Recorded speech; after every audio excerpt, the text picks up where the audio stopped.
Nosotros los mestizos descendemos de conquistadores, sí, de conquistadores y de conquistados, siempre lo he dicho, mi abuelo es zapoteca, aunque yo no lo parezca.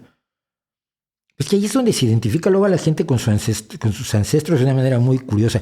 La chica que va a ser Blancanieves, Zegler, que acaba de hacer el papel de María en,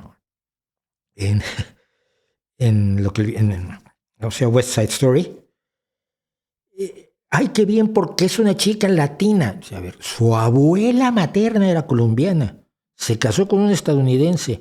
Luego la hija de esa colombiana y ese estadounidense se casó con un polaco de apellido Zegler. Esta chica es más polaca que colombiana, pero la presentan como colombiana. Y la gente se lo traga porque está embrutecida por la política de identidades. ¿Qué es tanto como decir que yo soy indígena zapoteca? No lo soy. Tengo raíces zapotecas y me parece muy bien. Y mi abuela tenía rasgos físicos mucho más cercanos a la etnia zapoteca. Pero yo no puedo andar diciendo que soy un representante de los indígenas mexicanos. Soy un mestizo, vamos, pero al uso.